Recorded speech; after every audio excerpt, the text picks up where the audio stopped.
एक ऐसा देश जहां सच बोलना गुनाह है, जहां मुस्कान भी असली नहीं होती और जहां इंसान इंसान के लिए नहीं बल्कि सत्ता के लिए जीता है। ये कहानी है उस अंधेरे की जिसे दुनिया उत्तर कोरिया के नाम से जानती है। 27 अप्रैल 2019 रात के 2:17 प्योंगयांग की सड़कों पर एक अजीब सा सन्नाटा पसरा हुआ था। ऊंची ऊंची इमारतें खड़ी थीं, लेकिन उनकी खिड़कियों से आती रोशनी भी जैसे डर के साए में कांप रही थी। हर चौराहे पर तैनात सैनिक, हर दीवार पर लगे चेहरे और उन चेहरों के पीछे छुपा एक ऐसा सच जिसे कोई बोल नहीं सकता था। ये कोई साधारण देश नहीं था, ये एक ऐसा सिस्टम था जहां इंसान जन्म तो लेता है लेकिन जीता अपने लिए नहीं बल्कि एक विचारधारा के लिए, एक सत्ता के लिए। और उस सत्ता का नाम था किम जोंग उन। यहाँ बाहर की दुनिया सिर्फ एक अफवाह है और अंदर की सच्चाई एक ऐसा रहस्य जिसे समझना आसान नहीं। यहाँ इंटरनेट नहीं, आजादी नहीं, सवाल पूछना भी गुनाह है और उस गुनाह की सजा सिर्फ मौत नहीं बल्कि आने वाली पीढ़ियों तक चलती है। हर सुबह यहाँ एक जैसी होती है। लोग उठते हैं, काम पर जाते हैं, मुस्कुराते हैं, लेकिन उनकी मुस्कान असली नहीं होती, वो एक आदत होती है, क्योंकि बचपन से उन्हें सिखाया जाता है कि उनका भगवान कोई और नहीं बल्कि उनका नेता है। स्कूलों में बच्चों को कहानियां सुनाई जाती हैं किम इल सोंग और किम जोंग इल की, जैसे वे कोई इंसान नहीं बल्कि देवता हों।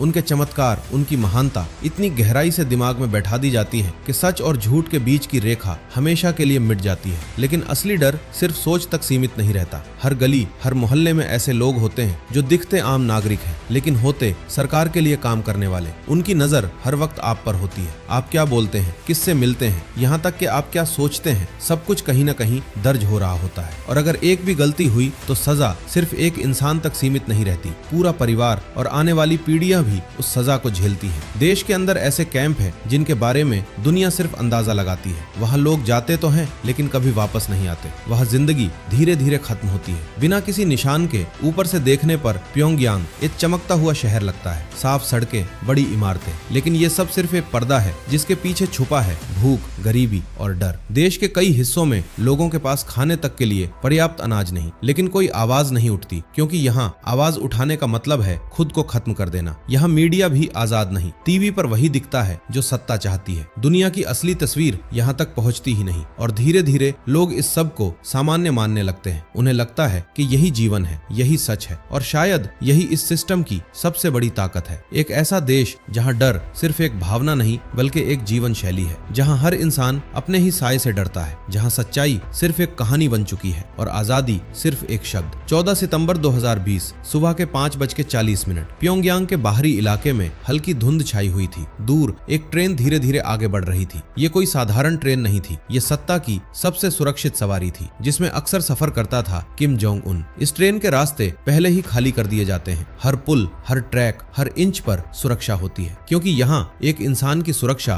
पूरे देश से भी ज्यादा जरूरी मानी जाती है। लेकिन इस सुरक्षा के पीछे एक और सच्चाई छुपी है। उत्तर कोरिया की सीमाएं दुनिया की सबसे कड़ी सीमाओं में से एक है, खासकर डीमिलिटराइज्ड जोन, जहां एक पतली सी रेखा दो अलग दुनियाओं को बांटती है। एक तरफ आजादी, तकनीक, खुली दुनिया और दूसरी तरफ नियंत्रण, निगरानी और डर। कई लोगों ने इस सीमा को पार करने की कोशिश की, कुछ सफल हुए लेकिन ज्यादातर या तो पकड़े गए या हमेशा के लिए गायब हो गए। जो लोग भागने में सफल होते हैं उनकी कहानियां दुनिया को हिला देती है। वे बताते हैं कि कैसे बचपन से उन्हें सिखाया जाता है कि बाहर की दुनिया दुश्मन है और अगर वे भागने की कोशिश करेंगे तो उनका पूरा परिवार खत्म कर दिया जाएगा। फिर भी कुछ लोग सब कुछ दांव पर लगा देते हैं, क्योंकि कभी कभी मौत का डर भी उस जिंदगी से छोटा लगता है जो वे जी रहे होते हैं। यहाँ हर चीज पर नियंत्रण है, यहाँ तक के बाल कटवाने तक। कौन सा हेयर स्टाइल सही है और कौन सा नहीं, ये भी सरकार तय करती है। विदेशी फिल्में, गाने या कोई भी बाहरी चीज एक अपराध मानी जाती है। कई बार सिर्फ एक पेन ड्राइव मिलने पर लोगों को सार्वजनिक रूप से सजा दी जाती है ताकि बाकी लोग डर में जीते रहें।